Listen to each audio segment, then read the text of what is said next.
Salut fidèles abonnés, merci de recevoir les salutations Argo Eco responsable. La terre ne trompe pas, c'est votre petit avec chez Agripreneur. Ravi une fois de plus de vous servir dans cette énième vidéo chez Agripreneur où on va parler de 5 erreurs de débutants que vous devez absolument éviter chez Agripreneur pour parvenir à une agriculture qui se veut être rentable, stable et durable. Ceci pour éviter le découragement, l'abandon et les fuites.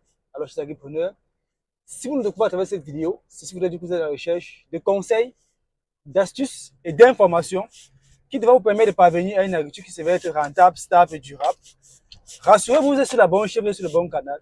N'hésitez pas chez l'Agripreneur de vous abonner, d'activer la cloche de notification afin de ne rater aucune de nos prochaines vidéos. Car chez nous, c'est l'agriculture de terrain et non celle de bureau. Alors chez l'Agripreneur, supposant que vous êtes abonné, que vous êtes très bien installé, on va aborder chez l'Agripreneur les différentes erreurs ou les 5 erreurs à éviter en tant que débutant ou les erreurs que beaucoup de débutants commettent en fait chez l'Agripreneur afin que vous puissiez éviter cela pour parvenir à une agriculture qui va être rentable, stable et durable. Alors chez l'Agripreneur, la première des erreurs chez l'Agripreneur à éviter, ou l'erreur que beaucoup de débutants commettent chez l'Agripreneur, c'est de se lancer dans l'agriculture par suivisme. Évitez de vous lancer par suivisme. Ça quoi par suivisme? Ah, mon ami fait de l'agriculture, ma soeur, mon frère fait de l'agriculture, mon camarade, tout ça, et puis vous vous lancez comme ça, sans toutefois vous lancer par objectivité chez l'Agripreneur. Alors donc, lancez-vous désormais dans l'agriculture par objectivité et non par suivisme. Donnez-vous un plan de carrière. On dit souvent chez l'Agripreneur, entre guillemets, un idiot avec un plan, quelqu'un s'en sort plus bien que un génie sans plan. Donc, vous devez avoir un plan, vous devez vous lancer par objectivité et non par suivisme. Ça, c'est la première erreur chez l'agriculteur. Comme deuxième erreur que beaucoup de débutants font chez l'agriculteur, ils se lancent dans l'agriculture. En fait, ils improvisent une campagne agricole. Non, une campagne agricole ne s'improvise pas, elle se prépare chez l'agriculteur. Donc, évitez de vous lever tout simplement et vous mettre à vouloir aller en plantation, défricher, sans toutefois pouvoir prendre des mesures chez l'agriculteur, sans toutefois pouvoir faire une étude de faisabilité, sans toutefois pouvoir vous faire accompagner, sans toutefois pouvoir vous faire conseiller.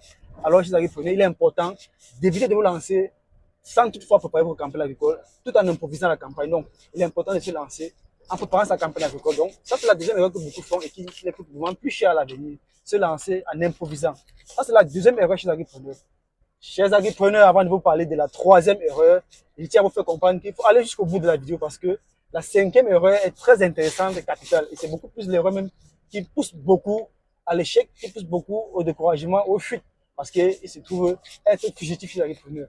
Mais avant d'aborder la troisième erreur chez l'agripreneur, je tiens à interpeller la communauté togolaise, ou qui se trouve tout ça au Togo et les environs, que je serai au Togo du 20 mai au 3 juin 2024 où on parlera d'agribusiness, on parlera d'agriculture de façon générale, on parlera de culture d'ananas, de culture de bananes plantées, on fera des formations vraiment pratiques sur le terrain. Donc, n'hésitez pas d'aller dans le descriptif de la vidéo chez l'agriculteur, de cliquer sur le lien qui s'y trouve pour vous enregistrer et réserver votre place. Préparez-vous déjà, on va pendant 2 semaines parler d'agriculture de terrain, parler de bananes plantées, ananas et bien d'autres.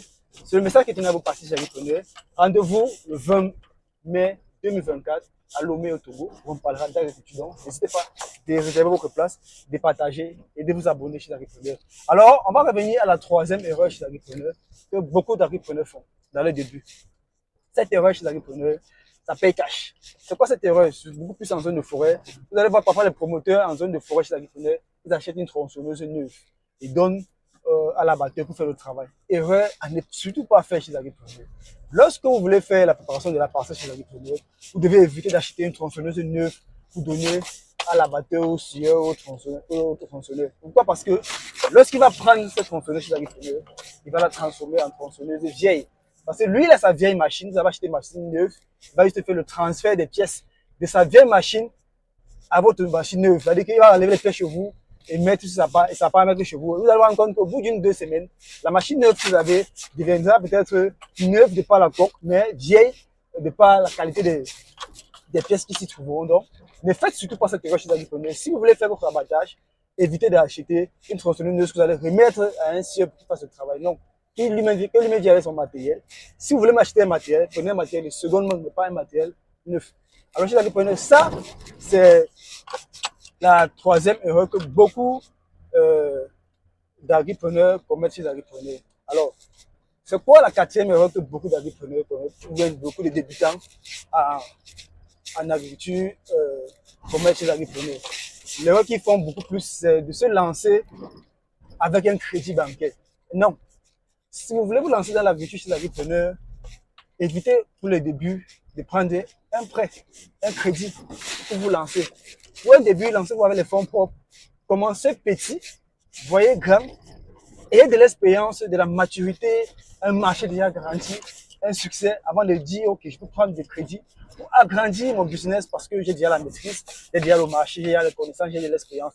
Mais pour le début, chez les entrepreneurs, évitez d'aller prendre du crédit pour vous lancer parce que vous allez vous retrouver en train d'être dans les problèmes parce que si ça ne marche pas, en fait, comment pouvoir bosser le crédit? C'est pour ça que beaucoup se découragent, beaucoup abandonnent, et beaucoup fuient parce qu'ils ont des crédits et puis se découragent, soit disant l'agriculture, c'est une mauvaise activité. Non, le problème, ce n'est pas l'agriculture, mais parfois le problème, c'est vous, parfois le problème, c'est votre entourage chez l'entrepreneur. Donc, évitez bien cela chez l'entrepreneur, le fait d'aller prendre du crédit pour commencer votre activité agricole. Donc, lancez-vous pour un début, pas de fonds propres. Alors, chez l'entrepreneur, on va terminer, bien évidemment, avec la dernière erreur qui est la cinquième, qui est très intéressante aussi. Produire, c'est bien. Mais vendre avant de produire, c'est encore mieux. On ne produit pas chez l'entrepreneur pour le plaisir de la terre. On produit pour se faire de l'argent, pour se faire du business. Il est facile de faire l'agriculture avec l'argent, mais difficile de se faire l'argent avec l'agriculture quand on est chez l'entrepreneur. Ce que je veux dire par là, c'est que vous devriez trouver un marché pour vos producteurs avant de vous lancer. Et pour cela, il faut vous faire accompagner, il faut faire une étude de marché. Il faut vous connaître qui est votre cible, où est-ce qu'elle se trouve, comment est-ce qu'elle a besoin de vos produits, sur quelle forme est-ce qu'elle a besoin de vos produits avant de vous lancer. Là, ça fait que lorsque vous partez vous lancer, ça veut dire que vous avez un marché garanti, vous avez un contrat et puis le plus difficile sera de produire. Donc, ne vous lancez pas dans la production et puis à moins de 2 ou 3 jours de la récolte, vous commencez à chercher sur les réseaux sociaux. J'ai le maïs disponible, j'ai la farine disponible. Non, c'est pas ça chez les entrepreneurs. Garantissez un marché avant de vous lancer et puis vous allez vous rendre compte que là, le succès sera rendu chez les entrepreneurs. Voilà les 5 erreurs que beaucoup de débutants font chez les entrepreneurs, qui les poussent à la faute, qui les poussent à l'échec, qui les poussent à l'abandon, au découragement chez les entrepreneurs. Toi qui regardes cette vidéo, c'est beaucoup de grâce, c'est beaucoup de chance, c'est une nouvelle. Parce que si tu es débutant, si tu appliques le contraire de ce qu'on a dit dans cette vidéo, tu vas te rendre compte que tu vas exceller dans ce que tu fais comme activité et tu vas prospérer chez les entrepreneurs. Maintenant, comme 6e erreur en bonus chez les entrepreneurs que je vais vous donner dans cette vidéo, pour ceux qui sont arrivés à ce niveau, c'est d'éviter dès le début chez les entrepreneurs de vous lancer dans la diversification des cultures. Parce que beaucoup au début se lancent, ils veulent en même temps faire la pastèque, en même temps ils vont faire le melon, en même temps ils vont faire le haricot, en même temps ils vont faire le maïs, en même temps ils vont faire la banane plantée. Non, pour un début, concentrez-vous sur une culture. Lorsque vous aurez de l'expérience, lorsque vous aurez de la maturité, lorsque vous aurez le marché,